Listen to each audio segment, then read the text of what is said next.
पहला प्रश्न आप लोगों के सामने में है कि एक वृत्त पर ए, बी और सी तीन बिंदु इस प्रकार से हैं कि केंद्र O पर ए, बी और AC जीवाओं द्वारा अंतरित कोण क्रमशः 90 डिग्री और 110 डिग्री हैं तथा केंद्र O कोण BAC के भीतर स्थित है। कोण BAC का मान कितना होगा? ये प्रश्न आपका SSC एग्जाम में जो है पूछा जा चुका है। बहुत ही शानदार क्वेश्चन है।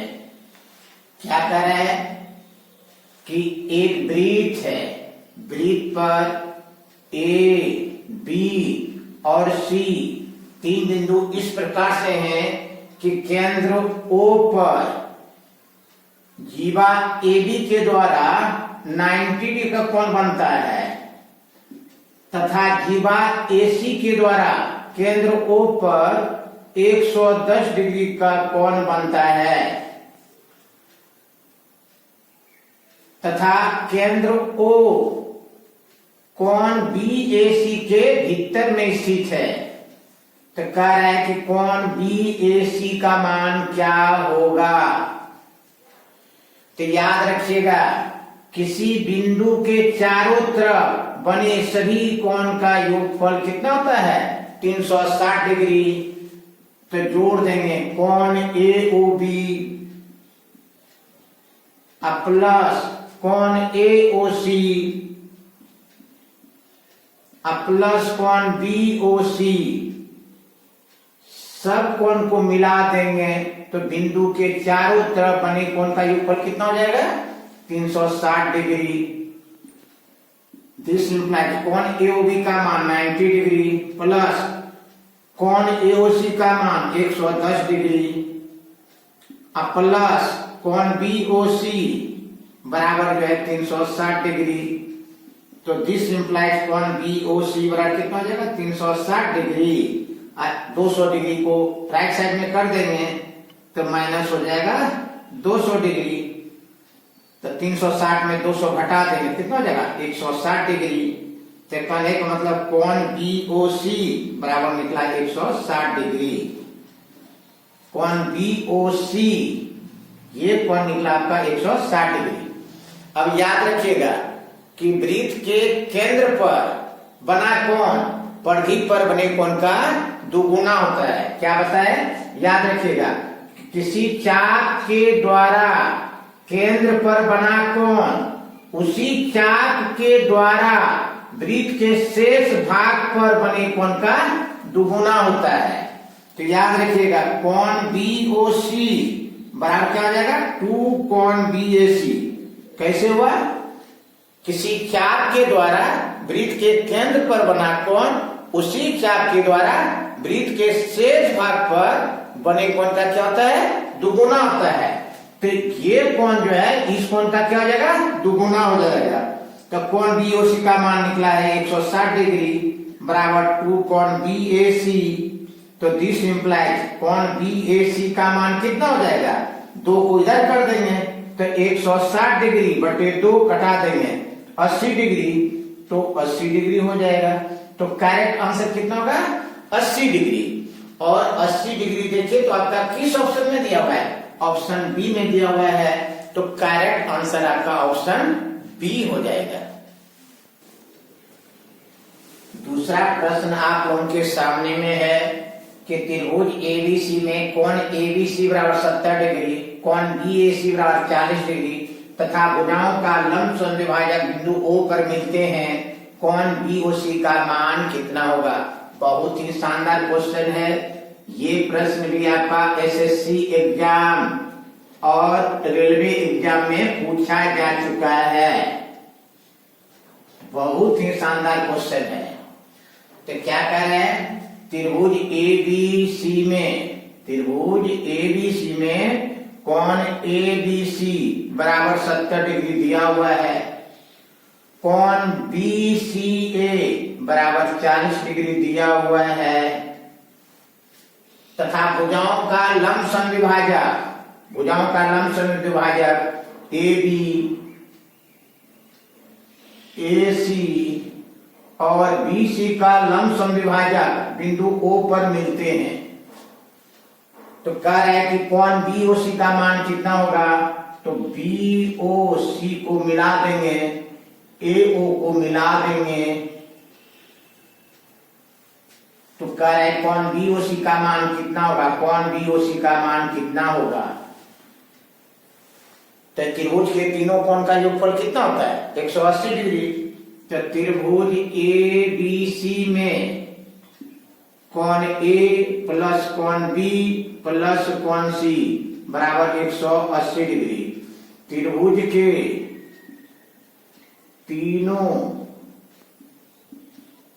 कोणों का योगफल 180 डिग्री होता है। तो दिस इंप्लाइज कोण A प्लस कोण B का मान कितना दिया हुआ है, 70 डिग्री, प्लस कोण C का मान कितना दिया हुआ है, 40 डिग्री बराबर 180 डिग्री। तो कोण A का मान कितना हो जाएगा, 180 डिग्री माइनस 70 प्लस 40 कितना हो गया, 110 डिग्री। 110 को राइट साइड में कर देंगे तो माइनस 110 डिग्री। तो कोण A बराबर कितना हो जाएगा, 180 में 110 घटा देंगे तो कितना होगा, 70 डिग्री। तो कोण A का मान निकला 70 डिग्री, 70 डिग्री निकला। अब कह रहा है कि भुजाओं का लंब समद्विभाजक AB, BC और AC का लंब समद्विभाजक बिंदु O पर मिलता है।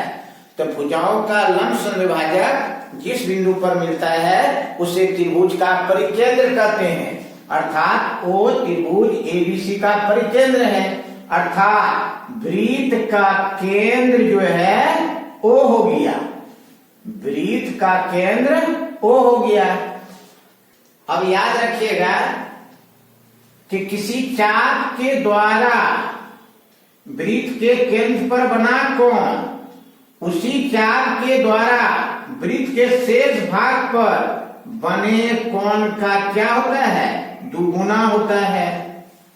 क्या हम बोले, कोण BOC बराबर जो होगा 2 कोण BAC, वृत्त के केंद्र पर बना कोण परिधि पर बने कोण का दुगुना होता है। चाप BC के द्वारा केंद्र O पर बना कोण चाप BC के द्वारा ही वृत्त के शेष भाग पर बिंदु A पर बने कोण का क्या होगा, दुगुना होगा, अर्थात कोण BOC बराबर 2 कोण BAC बराबर 2। अब कोण BAC का मान निकला है 70 डिग्री, तो गुना कर देंगे 70 गुना कितना हो जाएगा, 140 डिग्री। तो करेक्ट आंसर कितना होगा, 140 डिग्री। और 140 डिग्री आपका किस ऑप्शन में दिया हुआ है, ऑप्शन डी में दिया हुआ है। तो करेक्ट आंसर आपका ऑप्शन डी होगा। तीसरा प्रश्न आप लोगों के सामने में है कि किसी वर्ग का विकर्ण 4√2 सेंटीमीटर है, एक अन्य वर्ग का विकर्ण जिसका क्षेत्रफल पहले वर्ग के क्षेत्रफल का दुगुना है, निम्न में से क्या होगा। ये प्रश्न आपका SSC CGL 2002, 2005 और 2019 में पूछा जा चुका है। बहुत ही शानदार क्वेश्चन है, बहुत ही VVI क्वेश्चन है। क्या कर रहा है कि किसी वर्ग का विकर्ण 4√2 सेंटीमीटर है, ये मान लेते हैं कि पहला वर्ग है, ये मान लेते हैं कि फर्स्ट स्क्वायर पहला वर्ग है, इसके विकर्ण की लंबाई दिया हुआ है 4√2 सेंटीमीटर दिया हुआ है। तो मान लेते हैं कि ये ABCD एक वर्ग है, एक अन्य वर्ग है, मान लेते हैं कि दूसरा एक वर्ग है, मान लेते हैं कि इसका विकर्ण की लंबाई मान लेते हैं कि F सेंटीमीटर है, दूसरा वर्ग मान लेते हैं EFGH, इसके विकर्ण की लंबाई 1 सेंटीमीटर मान लेते हैं। अब कह रहा है कि एक अन्य वर्ग का विकर्ण जिसका क्षेत्रफल पहले वर्ग के क्षेत्रफल का दुगुना है, कहने मतलब इस वर्ग का क्षेत्रफल जो है इस वर्ग के क्षेत्रफल का जो है दुगुना है। तो अकॉर्डिंग टू क्वेश्चन जो है 1 एफ जी एच का क्षेत्रफल जो है आपको वर्ग ए बी सी डी के क्षेत्रफल का 2 गुना है, 2 से गुना कर देंगे। और बताइए वर्ग का क्षेत्रफल क्या होता है? वर्ग का क्षेत्रफल होता है वर्ग का विकर्ण की लंबाई का स्क्वायर, अब बटा 2 कर देंगे, इधर भी कर देंगे 2 गुना वर्ग एबीसीडी का क्षेत्रफल क्या हो जाएगा? वर्ग का विकर्ण की लंबाई का स्क्वायर, अब बटा 2 कर देंगे। बताइए तो क्या होगा?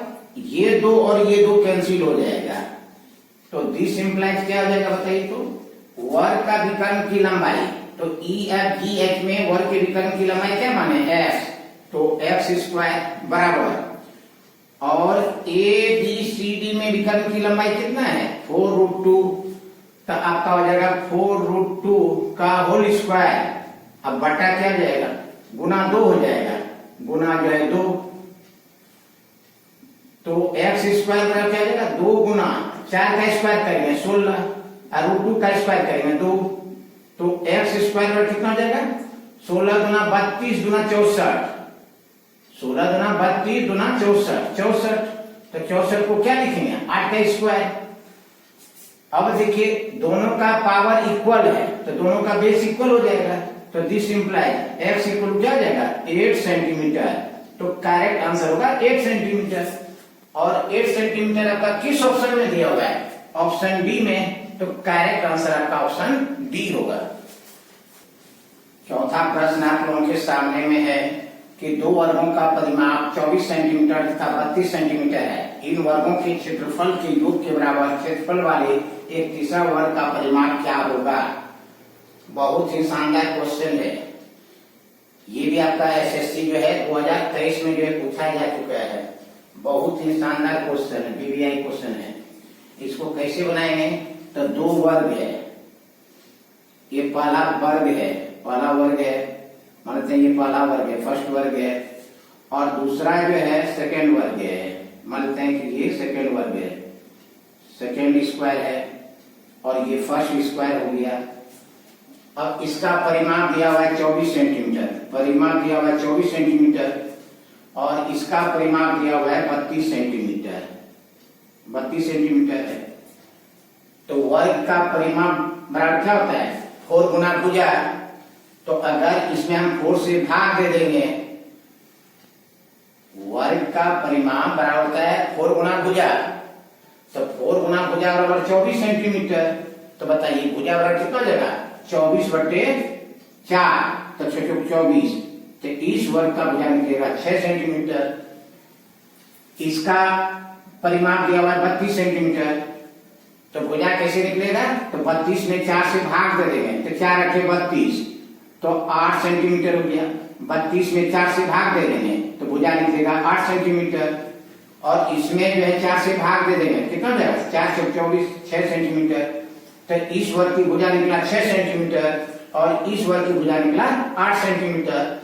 अब इस दोनों वर्ग का क्षेत्रफल जो है एक तीसरे वर्ग के क्षेत्रफल के बराबर है, तो इसका क्षेत्रफल क्या हो जाएगा? इसका क्षेत्रफल हो जाएगा 6 का स्क्वायर प्लस इसका क्षेत्रफल क्या हो जाएगा? 8 का स्क्वायर। वर्ग का क्षेत्रफल क्या होता है? भुजा का स्क्वायर, तो 6 का स्क्वायर प्लस 8 का स्क्वायर एक तीसरे वर्ग की भुजा के बराबर, मानते इसका भुजा x है, तो x स्क्वायर, तो 6 का स्क्वायर करेंगे 36, 8 का स्क्वायर करेंगे 64 बराबर x स्क्वायर।